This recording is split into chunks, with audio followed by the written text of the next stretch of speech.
Hi, everyone. Let me just begin with getting straight into the heart of the matter is about the dramatic transformation of Jammu. Jammu is not changing. Jammu has changed. In a way, you can say Jammu has arrived, almost. But the point I like to share with you is that while this transition and thing that we call about arrival of Jammu and the factors that go with it, the history that goes with it, and what's happening. I just start with a small reference about my encounter at every time I try and connect with the younger generation, and naturally I become nostalgic and wistful. Why not? I talked to them about Jammu when it was a quaint town and unhurried life, very few families. And as I start becoming more pitched up in my gravitas, all these younger generations give me a hell of a bored look. And they say, "What is the old foggy talking about? Who is Jammu? What's he? What's up?" Doesn't make sense to them.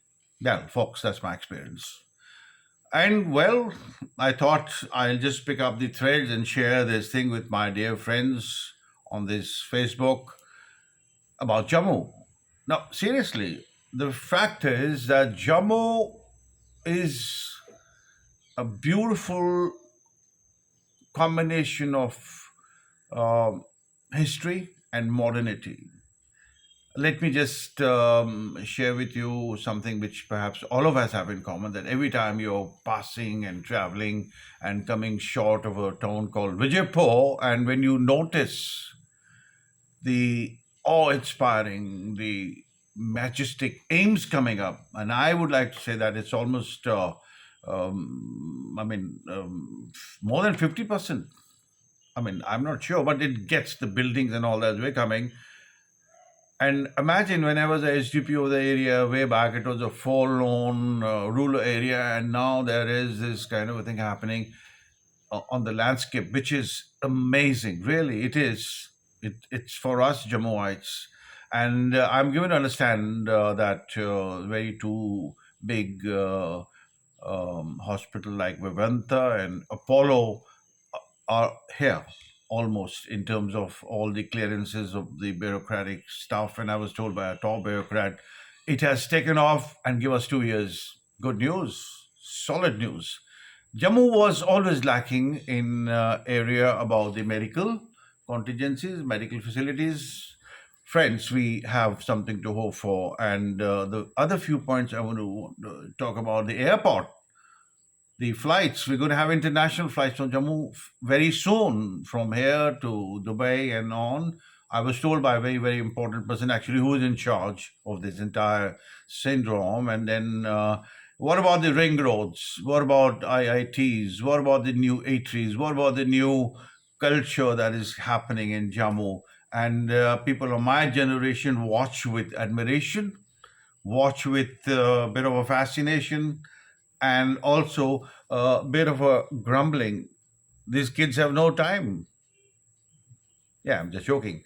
But the fact is that today we are pitched for something very beautiful, and I want to really, from my heart, congratulate the powers that be who have brought about this change about things happening in Jammu. I think it's wrong to be critical. We must appreciate what we see from our eyes. I think that's very important. And also, I would like to say that while this change is happening, we must preserve our history. We must preserve what has been our experience of a lifetime.